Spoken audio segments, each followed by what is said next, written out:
Hey guys, it's John Olympian Exotics here, and this is my pet beetle. This is a North American rhinoceros beetle, or Hercules beetle. As you can see, this guy's got two horns. Actually, he's got four horns technically, but two bigger ones, and then there's two little ones on the sides right here. This one is an eastern Hercules beetle. This one is a male, so the females won't have any horns at all. They just have like a smooth head. Um, but the males have these horns they use for kind of competing with each other, and basically they kind of overpower each other, and whoever is the one that's stronger is the one that usually gets the female. So you can see this is an adult male. Pretty much they go through what's like a larval stage, and then they'll go into this metamorphosis, and that's when they come out a beetle. And so the more rotten wood that they eat while they're in their larval stage, the bigger they get. So this guy's a pretty decent example of a eastern Hercules beetle. The westerns get a little bit bigger, and then there are also Hercules beetles that are from South America. They get a lot bigger than this, but these are the ones that are native to North America. So I actually did breed a female. Well, I didn't breed it, but I procured a female that was gravid already, and we have some little larvae grubs growing up right now. So hopefully we'll have some of our own. This one I picked up from a breeder of buddy of mine that is actually in Florida, and he has lots of these. So if you want to get one, let me know, and I can send you a link to his stuff. But I just wanted to show this guy off. The other cool thing is, depending on the humidity, if they're in the dark, then, or if they're under the ground, their exoskeleton, their shell, turns like a dark brown to blend in. And then when they're in the air, you get this really interesting pattern, which basically helps them to camouflage in when they're hanging on the side of a tree. Unfortunately, these are native to Florida. They're also native to up to near Kentucky, so that whole region, and up some of the East Coast. You can find these out in the wild. They are becoming much rarer in the wild just because of all the pesticides that are being used, and obviously cars are hitting them constantly and everything like that. So insect populations are definitely on decline in the wild, but it's fortunately a new hobby that's still growing is breeding beetles in captivity. So at least we'll be able to preserve them in captivity, even if they aren't really that common in the wild anymore. But so as you can see, this guy is probably about 2 inches, maybe. Yeah, I'd say about 2 inches would be my guess. Maybe a little bit bigger. I mean, it depends where you're measuring from.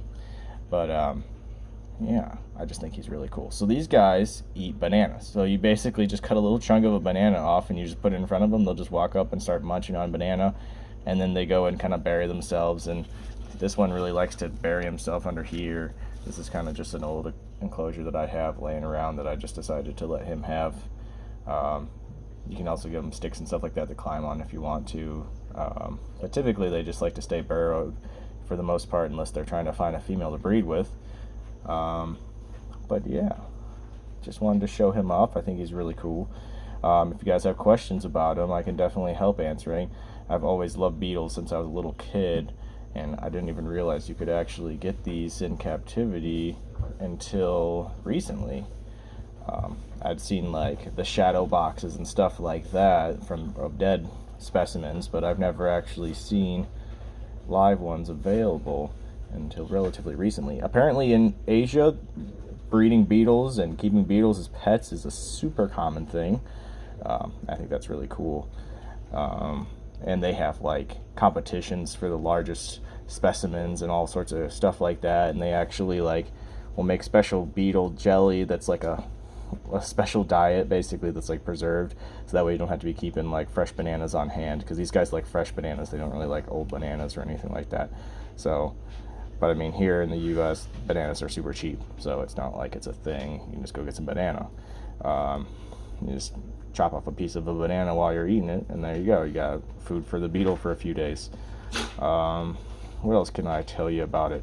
So these are one of the largest species of beetle in North America, I believe.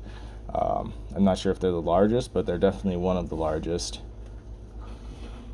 They have research projects of these in actually in the, I believe it's the Kentucky University, and I believe in Tennessee University. They have studies on these where you can kind of research their development and their distribution, and gestation periods and all sorts of cool stuff like that. When I went to college, I kind of imagined doing stuff like that, but going into kind of your own business is, you do whatever you want. So I can breed beetles and do all that research myself if I feel like it. But yeah, I think that's about all I have to say on this. I'm really trying to make some longer videos for more content, just because of how the YouTube works. But yeah, let's see. Okay, so let me see something. So these guys don't fly, even though they do have wings. This one has not flown at all. I don't think they really want to fly. I know some of them will fly, but most of the time they don't really want to have to do that. But yeah, you can see. Okay, so I could teach you some stuff about beetle anatomy. So beetles have 3 parts. They have a abdomen, which is this bottom section right here, where the wings are, the big shell right here, and then it's called the thorax, which is that middle section, and then they obviously have the head. I'm pretty sure there's another name for that, but I can't remember it off the top of my head. I used to know all this stuff back in the day. And all insects have 6 legs, so beetles all have 6 legs. As you can see, this guy has 6 legs. Not all beetles have horns or anything like that. It's kind of an unusual thing.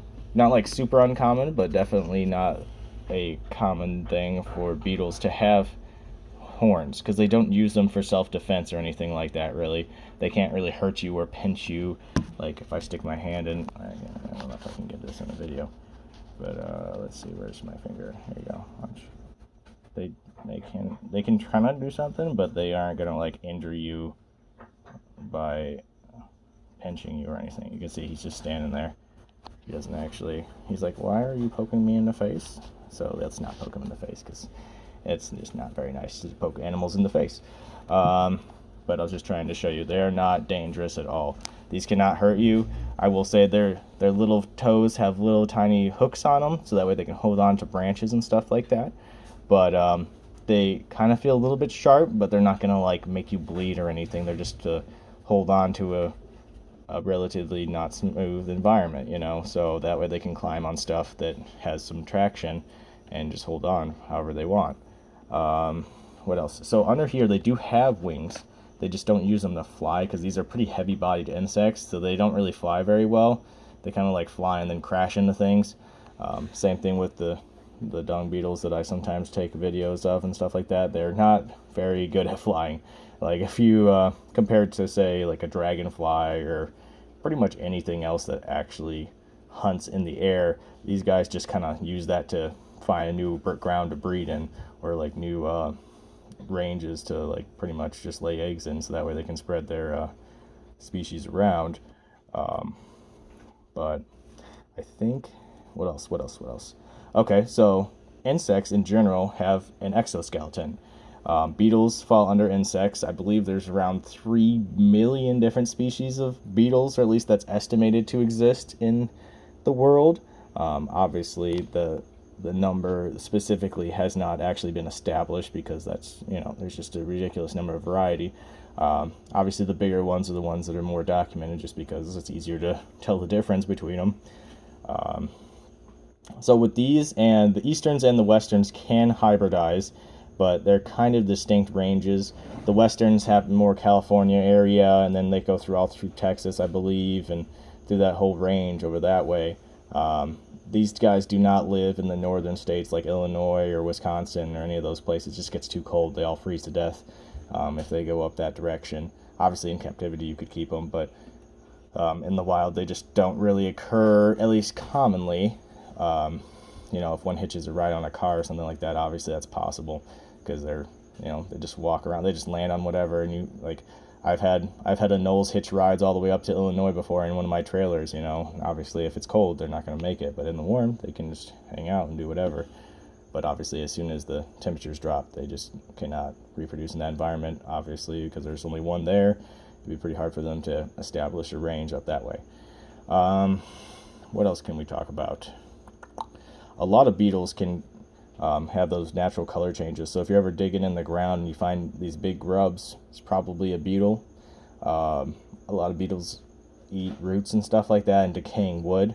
So these guys, when they're grubs, they eat decaying oak. That basically in captivity what you want to use is ground up oak that's been decaying for a couple months.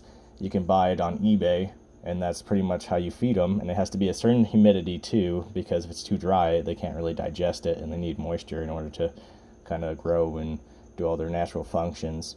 And then they'll just eat it all and they poop it out, kind of like an earthworm, where they're just breaking down, decomposing matter, and then just making it into fertilizer, basically. So I'm like, if you ever go through one of the little containers of these guys when they're grubs, basically they just slowly eat all of the wood in the container, all the decaying wood, and then they just poop it into these little brown chunks, just like earth, like dirt. And then, you know, I'm sure you can just put that in your garden, and that'll probably be great fertilizer if you want to grow plants with it. But once they're into the beetle phase, pretty much all they eat is banana. At least in captivity. I'm sure in the wild they probably are sucking on whatever sweetness they can find, but in captivity, to give them a nice long life, fresh banana is a good way to go. I think with our female, she lived about a year actually, and she was already an adult female that had been bred when I got her, and I believe she gave me about 20 eggs, and then I think we have about 10 grubs still alive. Because some of them just didn't make it. Sometimes they're just infertile, or sometimes the larvae just don't thrive, you know. But, okay, I think that's a long enough video. I hope I gave you lots of fun beetle facts to educate you with. If you guys have any questions about them, I don't have any of these available currently. I hopefully will once they have some babies up and they popped out and then they're adults, you know. It's going to take a while. I think the gestation on these is, or not gestation, the development from larvae to adult is about a year to 2 years. Some of them go 1 year, some of them go 2 years. But we do have some big ones, so I'm really hopeful that we'll have some that are at least this size, if not a little bit bigger. But I guess we're going to see. I don't know. I've never done it, so we'll see. But, yeah. Hope you guys enjoyed watching and you learned something, and have a great day.